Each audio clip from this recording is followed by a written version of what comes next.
Assalamualaikum warahmatullahi wabarakatuh. Waalaikumsalam. Alhamdulillahirrabbilalamin. Wassalatu wassalamu ala isrofil anbiya'i wal mursalin. Wa ala alihi wa sahbihi ajmain. Ikhwan filah, kita ketemu lagi nih ya. Dalam seri keberapa nih sekarang kita tuh? Keenam. 6 ya. Seri ke-6 ini kita akan membahas lebih lanjut. Nanti kita gali bersama. Tapi sebelumnya kami disclaimer ya. Bahwa video ini kajian umum, tapi dikhususkan kepada umat Islam agar bertambah-tambah keimanannya dan juga membentengi umat dari segala bentuk dan upaya penyesatan serta pemurtadan. Baiklah, karena ini akan panjang videonya, kita segerakan aja ya. Silakan Ustadz Donditan, kami persilakan waktu dan tempatnya. Baik, alhamdulillahirrabbilalamin. Wassalatu wassalamu ala rasulillah. Assalamualaikum warahmatullahi wabarakatuh ya. Waalaikumsalam warahmatullahi wabarakatuh. Ini episode 6. Episode 6. Ya, kita dari 1 sampai 5 kemarin kita udah ngomongin soal Mesias ya. Ya. Mesias, kemudian ada kreativitas penulis-penulis PB. Siap. Yang melintir-melintir ayat PL gitu ya. Terus ada juga ngomongin mengenai apa? Like a lion ya, seperti singa dirubah menjadi menusuk. Hak almah ya dirubah menjadi perawan. Terus apa lagi kemarin ya? Ayat-ayat yang di PB kelihatannya ada, tapi ternyata di PL nggak ada. Dicek gitu nggak ya. ada, Ayat-ayat ya. buatan gitu ya. Oke, di episode yang ke-6 ini saya masih punya nih poin nih, masih punya poin bahwa Yesus bukan Mesias yang dijanjikan di PL. Gitu. Ya. Ini terlepas daripada apa ya? Terlepas daripada hal-hal yang lain. Artinya di Yahudi punya konsep ada Mesias yang akan datang atau dijanjikan. Ya. Di Kristen menganggap bahwa Yesus itulah Mesias yang dijanjikan.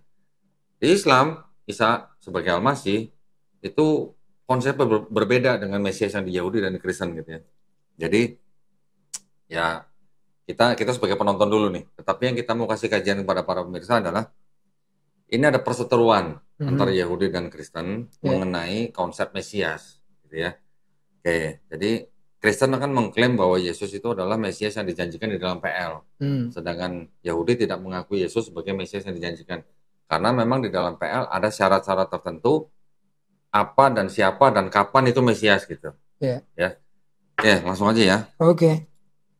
Sebentar, saya tunjukin dulu nih.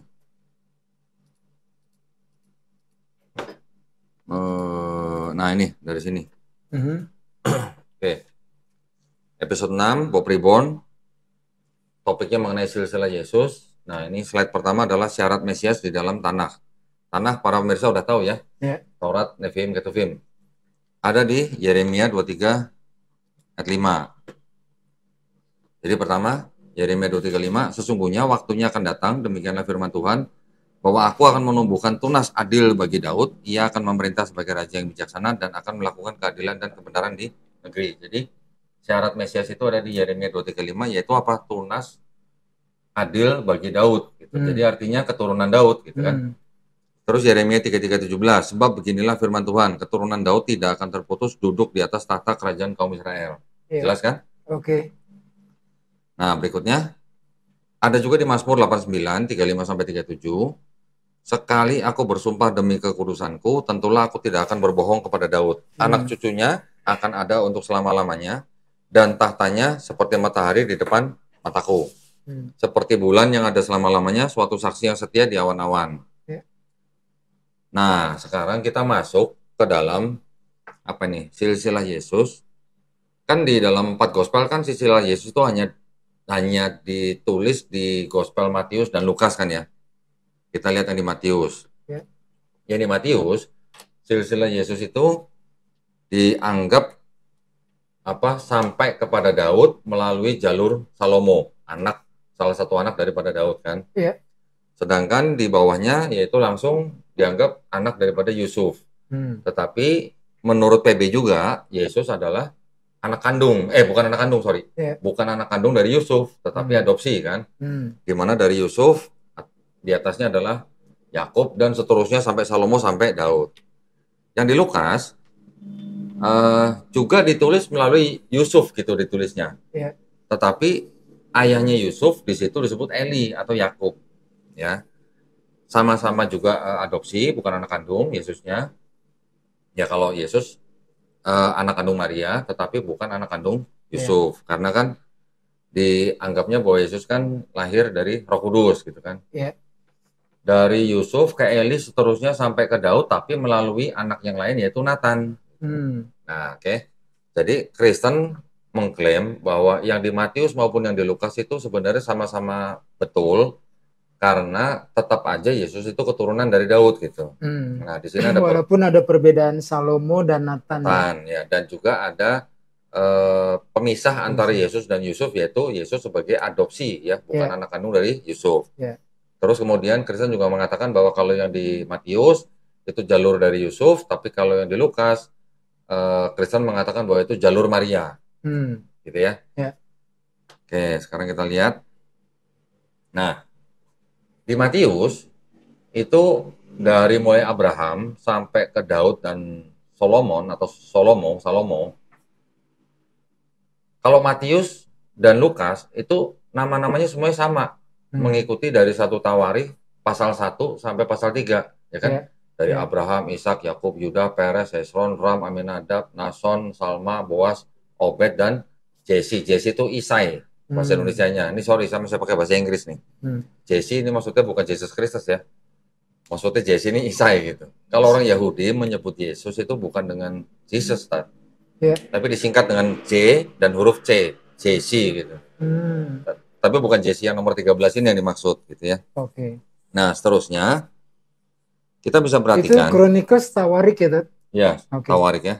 Lanjut. Nah, terus di Matius juga dan di Lukas, selain mengikuti sampai ke Salomo, selanjutnya mereka juga ada Rehoboam, Abijah, Asa, Yehosafat, Yehoram.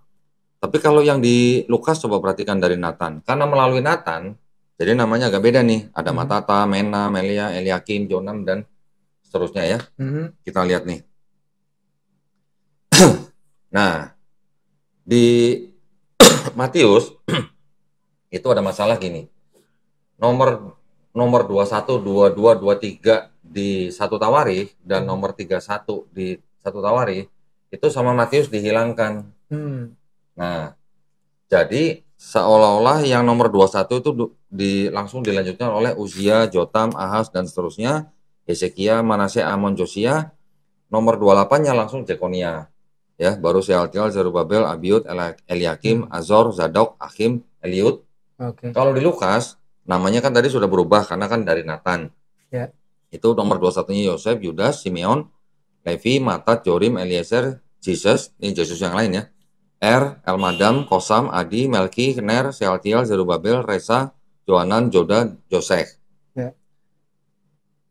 Selanjutnya di Matius nomor 40 baru Yosef atau Yusuf, 41 baru Yesus. Di Lukas 3, 44 itu ada Nagai, Esli, Nahum, Amos, Matatias, Yosef, Janai, Melki, Levi, Matat, Heli, Yosef baru Yesus. Jadi kalau di Lukas, dari Yesus sampai mana? Sampai Abraham ada 56 generasi. Tapi kalau di Matius itu hanya sampai nomor 41. Oke. Tadi kan saya sudah sebutkan bahwa kalau yang di Matius dianggap itu silsilah dari Yesus melalui Yusuf, kalau yang di Lukas Yesus ke Daud melalui Nathan, itu jalurnya Maria gitu kan. Nah, sekarang kita cek nih. Ini sebelum lebih lanjut, tadi kenapa alasannya ada yang dihilangkan itu di dalam Matius? Karena ada yang dikutuk. Oh, oke. Nah, ya, dikutuk dianggap bukan sebagai penerus gitulah. Bukan sebagai penerus tata Daud gitu. Nah, Gospel Matius menelusuri silsilah Yesus melalui Yusuf, suami Maria, sampai ke Daud, tetapi Yusuf bukanlah ayah kandung Yesus. Menurut klaim, Yusuf adalah ayah yang sah dari Yesus melalui adopsi, ya kan? Betul kan? Nah, menurut Yahudi bagaimana? Pengakuan silsilah melalui adopsi itu tidak dapat diterima. Oke, nomor 1 nih ya. Nomor 2, meskipun Yusuf diakui dalam silsilah Yesus, tetap saja gagal memenuhi syarat Mesias. Karena apa? Karena dia adalah keturunan Yekonya atau Yoyakin yang dikutuk. Ya, yang namanya tadi ada yang dihilangkan. Oh, ini ya alasan penghilangannya. Ya, ini nomor 2 nih ya. Terus kemudian ini ayatnya nih. Yekonya atau Yoyakin dikutuk nih. Di Yeremia 22:30. Beginilah firman Tuhan, catatlah orang ini sebagai orang yang tak punya anak, sebagai laki-laki yang tidak pernah berhasil dalam hidupnya, sebab seorang pun dari keturunannya tidak akan berhasil duduk di atas tahta Daud dan memerintah kembali di Yehuda. Ya. Oke. Nah, Kristen kan mengklaim bahwa silsilah Yesus dari Daud melalui jalur ibunya Maria di Lukas, ya kan? Lukas 3 sama sekali tidak menyebutkan Maria. Oke. Namun menelusuri silsilah Yusuf saja. Jadi dianggapnya yang ditelusuri tetap dari Yusuf, tapi ayahnya Yusuf di situ disebut Eli. Tradisi Kristen mengatakan bahwa Eli itu nama lain dari Yakub katanya, yang di Matius. Katanya nih ya, menurut Kristen nih. Yang kedua, bahkan jika Lukas memperhitungkan silsilah Maria, silsilah keluarga hanya melalui garis ayah. Itu ada di Bilangan 1 ayat 18. Yesus tidak dapat ditelusuri silsilahnya melalui garis ibunya. Meskipun darah Yahudi itu ditentukan dari garis ibu, namun mengenai kesukuan itu harus ditentukan melalui garis ayah. Oke. Yang ketiga, meskipun silsilah dapat ditelusuri dari garis ibu, namun keturunan Maria dari Daud melalui tadi Nathan, ya kan? Nah, ini yang penting. Dan garis mesianik hanya melalui anak Daud, yaitu Salomo. Ada ayatnya ternyata gitu. Jadi ini menggugurkan klaim Kristen bahwa Yesus keturunan Daud dari Nathan.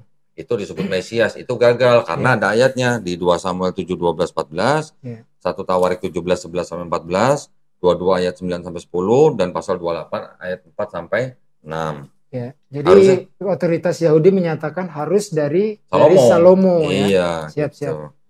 Ya. Yang keempat, Maria juga berasal dari keturunan Yekonya atau Yoyakin yang dikutuk melalui Sealtiel dan Zerubabel. Ada di Matius 1:12 dan Lukas 3 ayat 27. Nah, jadi gimana dong? Mau lewat jalur mana aja ternyata terputus gitu. Ketemu, ya. Mau lewat Yusuf keputus, mau lewat Maria keputus gitu. Keputusnya ada dua. Ada karena memang Yusuf itu adalah bukan ayah kandung Yesus, yang pertama. Yang kedua, Yusuf keturunan Yoyakin atau Yekonya yang ternyata dikutuk gitu. Begitu juga yang Maria. Nah, jadi mau lewat jalur mana keputus. Gitu ya, Ted ya. Siap. Nah, terus kita lihat nih pembuktian nih ayat bahwa Mesias yang dijanjikan itu harus melalui Salomo. Sesungguhnya seorang anak laki-laki akan lahir bagimu. Ia akan menjadi seorang yang dikaruniai keamanan. Keamanan, betul ya? Coba dicek dulu, bener kan ya ayatnya? Saya sih cuma ngopi nih. 1 Tawarik, tutup dulu. 1 Tawarik 22, 9, 10. 1 Tawarik 22, bener ya? Dikaruniai keamanan ya? 1 Tawarik 22 ayat 9. Bener tuh? Ya. Oke, udah bener. Ambilin lagi. Sesungguhnya seorang anak laki-laki akan lahir bagimu, ia akan menjadi seorang yang dikaruniai keamanan. Aku akan mengaruniakan keamanan kepadanya dari segala musuhnya di sekeliling. Ia akan bernama siapa tuh? Salomo. Sejahtera dan sentosa akan kuberikan atas Israel pada zamannya. Dialah yang akan mendirikan rumah bagi namaku, dan dialah yang akan menjadi anakku, dan aku akan menjadi bapaknya. Nah, ini kalimat ini juga dikutip nih di PP nih. Aku akan mengokohkan tata kerajaannya atas Israel sampai selama-lamanya. Ini bukti bahwa Mesias yang dijanjikan itu harus melalui jalur Salomo. Oke. Di ini ayat bukti bahwa kesukuan itu harus berasal dari ayah, gitu ya. Nah, ini bahasa Inggris nih, bacain Ustaz unggul nih yang pernah di London nih. Numbers atau Bilangan 1:18 King James Version. And they assembled all the congregation together on the first day of the second month, and they declared their pedigrees after their families by the house of their fathers, according to the number of the names, from 20 years old and upward, by their polls. By the house of their fathers, maksudnya gimana tuh? By their house of their fathers. Nggak tahu tuh. Artinya kesukuan berdasarkan ayahnya. Oh, dari garis ayah ya. Nah sekarang kita bandingkan dengan terjemahan bahasa Indonesia. Kalau darah Yahudi tadi kan dari ibu, boleh dari Maria. Tetapi kalau kesukuan harus dari jalur bapak ya, ayah. Coba sekarang lihat yang bahasa Indonesia. Bilangan 1:18 terjemahan baru.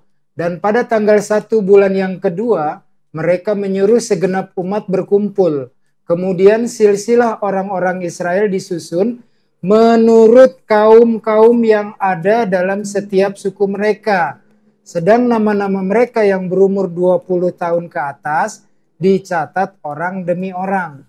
Ada perbedaan sedikit nggak? Sedikit ya. Ya, by the house of their fathers, Ya, menurut kaum-kaum yang ada di dalam setiap suku mereka. ya. Kalau bahasa Indonesia tidak disebutkan dari ayah, gitu ya. Ya, ini ada penggeseran bisa berbeda ini maknanya. Tadi jadi di atas dari jalur ayah, ini menurut kaum-kaum.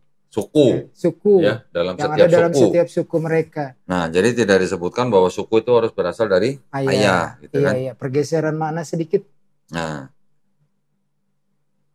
sekarang sebelum ke sini, ini nanti kita akan buktikan apakah silsilah Yesus di dalam Matius itu bisa diandalkan gitu ya.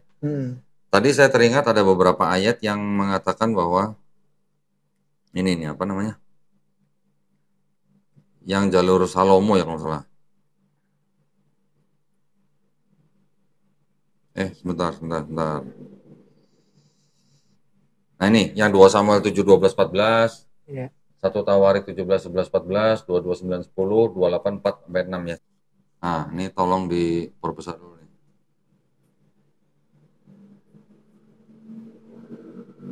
Coba Ari, tamu Ari. Nah itu tolong bacain tadi. 1 Tawarik 28, 4 sampai 6. 1 Tawarik 28, nomor 4. Namun Tuhan Allah Israel telah memilih aku dari antara segenap puakku untuk menjadi raja atas Israel selama-lamanya.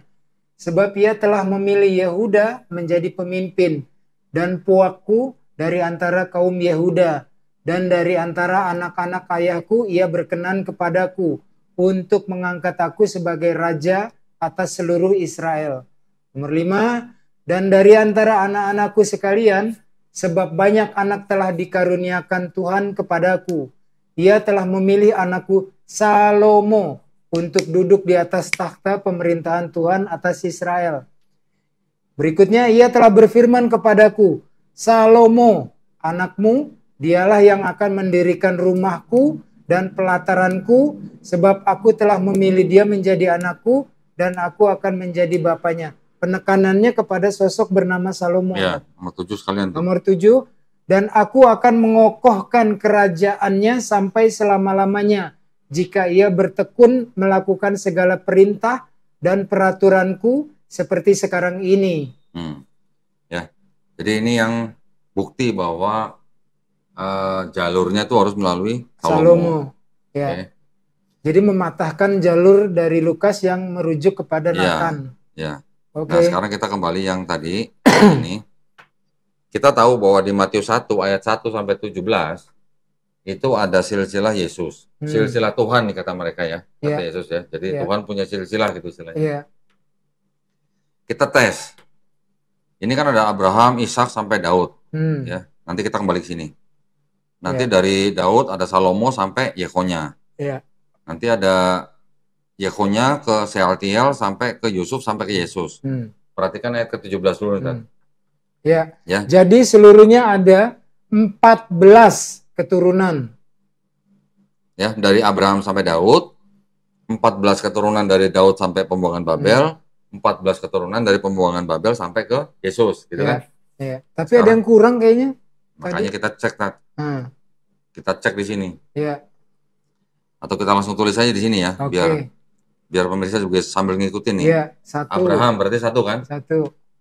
Ishak 2. berarti 2. Yakub 3. Yehuda 4. Peres ya berarti ya. Peres 5. Hesron. Peres dan Zerah nggak dihitung. Zerahnya nggak usah kan, dari Peresnya memperanakan Hesron. Oke. Hesron berarti 6 kan? 6. Ramnya berapa? 7. Aminadab 8. Nahason 9. Salmon 10. Boas 11. Sebentar. Terus Obed 12.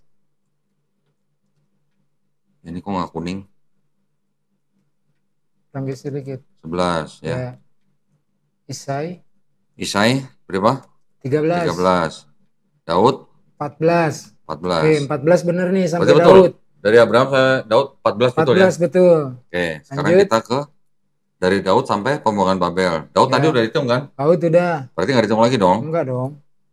Salomo 1, 1, Rehabeam 2, 2, Abia 3, 3, Asa 4, 4, Yosafat 5, 5, Yoram 6, 6, Uzia 7, 7, Yotam 8, 8, Ahaz 9, 9, Hizkia 10, 10, Manase 11, 11, Amon 12, 12, Yosia 13, 13, Yehonya 14.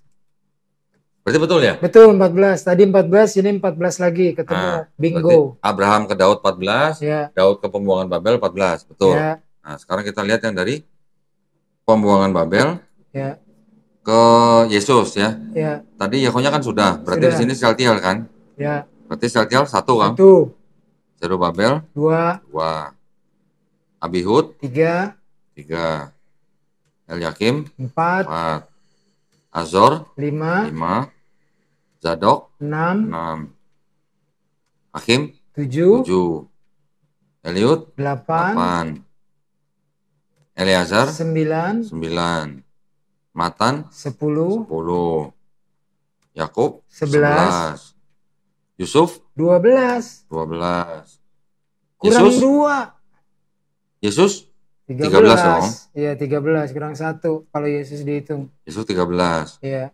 Kok cuma 13? Ada yang kurang satu. Berarti yang dari pembuangan Babel ke Yesus cuma 13. Hmm.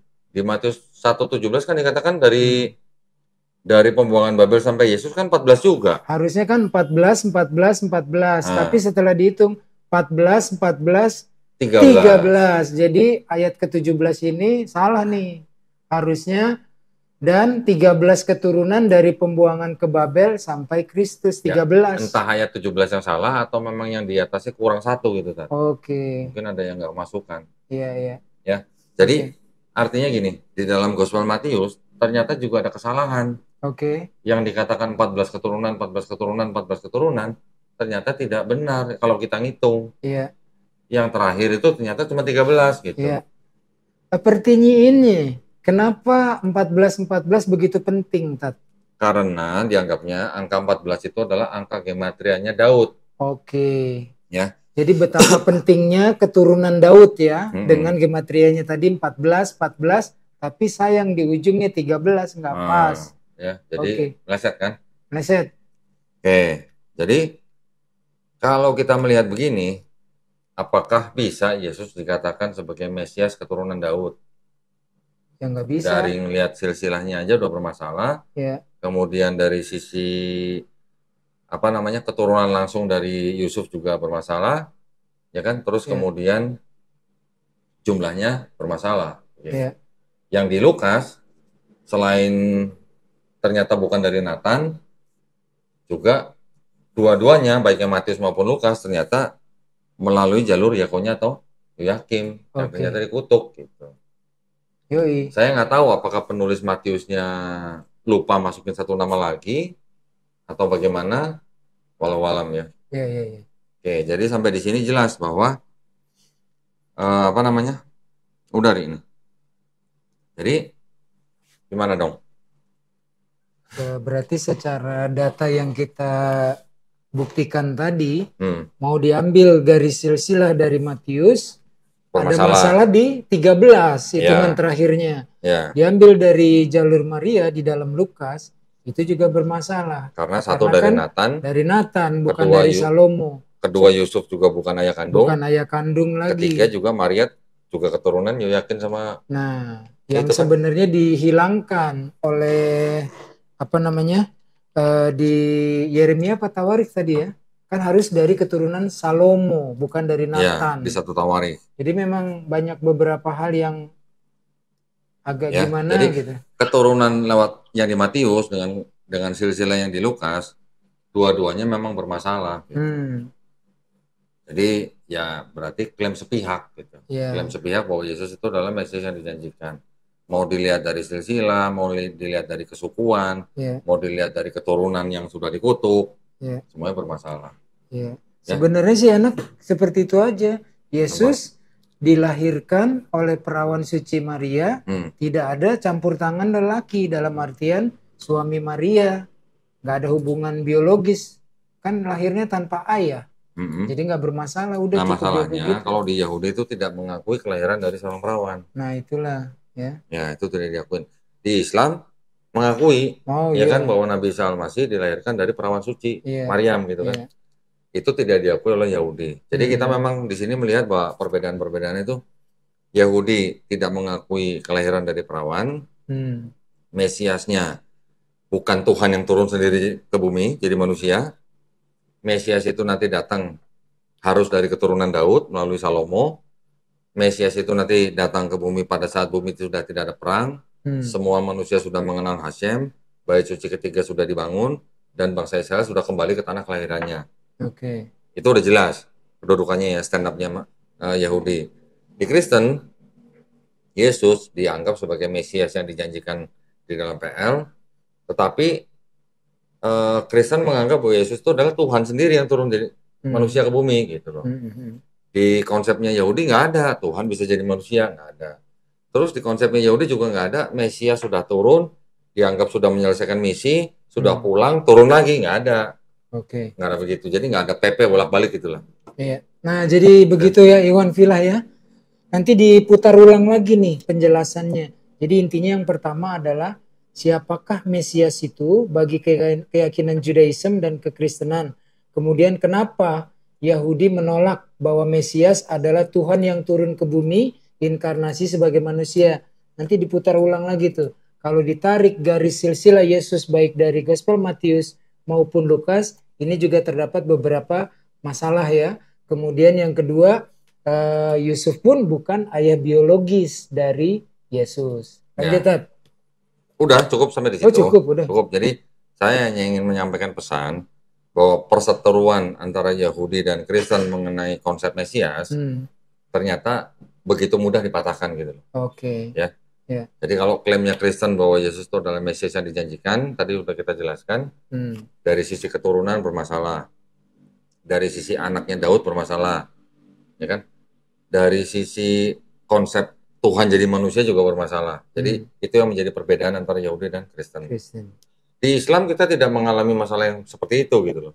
Karena di Islam kita menganggap Isa sebagai Al-Masih, bukan sebagai Mesias atau Al-Masih yang dijanjikan oleh Hmm, yang dijanjikan dalam Taurat Zabur gitu hmm, loh.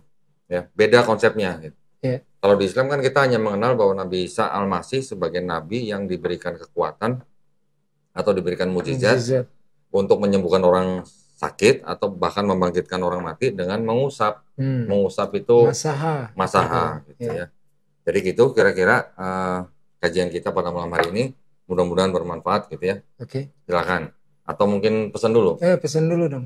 Nah, buat para pemirsa yang ingin mendukung perjuangan dakwah kami bisa mengirimkan ya ke BSI dengan nomor 111889988 atas nama YPM atau HIT Jakarta dan bisa mengonfirmasikan ke nomor handphone 0813 9883 7007. Barakallahu fikum, semoga partisipasi para pemirsa diterima di sisi Allah Subhanahu wa taala sebagai amal jariah gitu ya. Ya. Amin ya rabbal Amin alamin. ya rabbal alamin.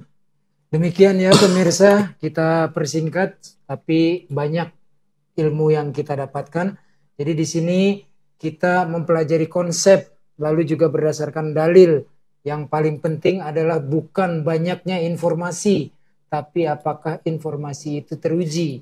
Al-Quran dikenal dengan sedikit kata tapi mengandung banyak makna yang perlu digali dan dipelajari, gitu ya. Mungkin sebelum ditutup saya mau cerita dikit nih. Oke.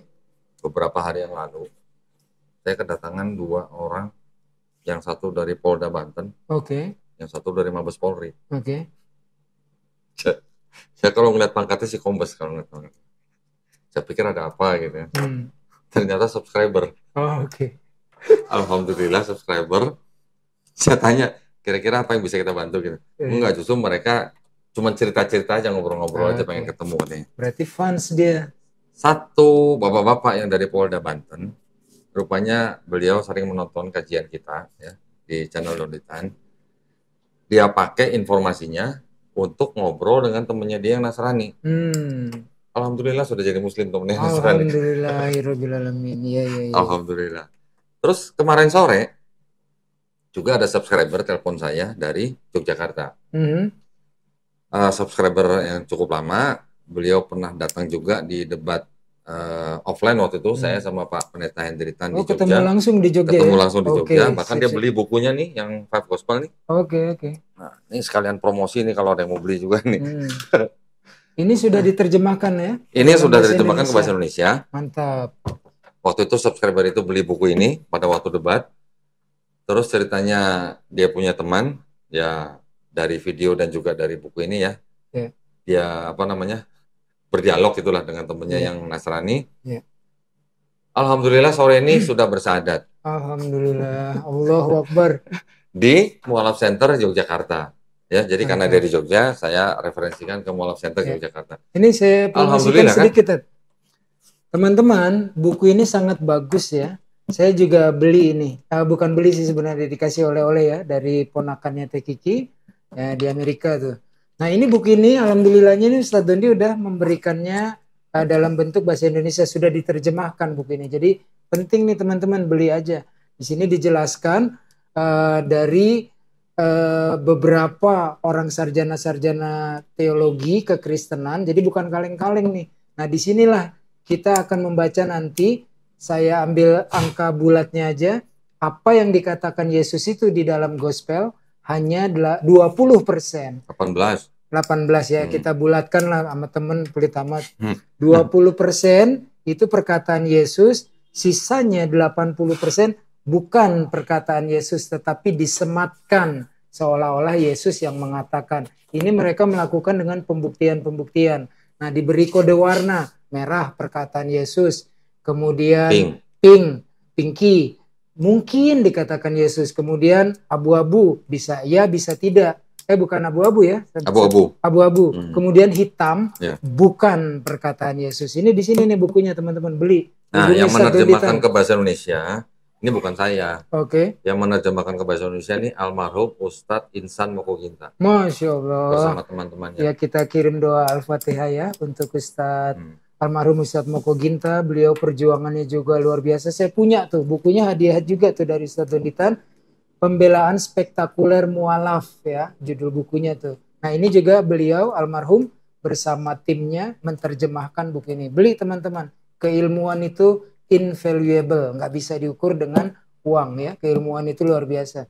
Silakan. Ya, jadi alhamdulillah jika kajian-kajian kita atau konten-konten kita bermanfaat ya buat para pemirsa dan juga bisa dipakai sebagai amunisi ya untuk berdakwah. Bukan kita memaksa, tapi kita pakai sebagai amunisi untuk berdakwah, berdialog, berdebat dengan cara yang terbaik.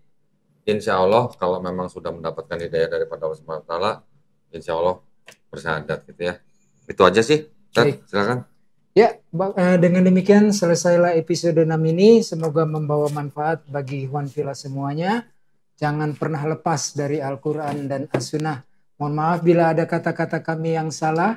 Dan dengan demikian kita tutup episode ini. Wabillahi taufiq wal hidayah. Wassalamualaikum warahmatullahi wabarakatuh. Waalaikumsalam warahmatullahi wabarakatuh.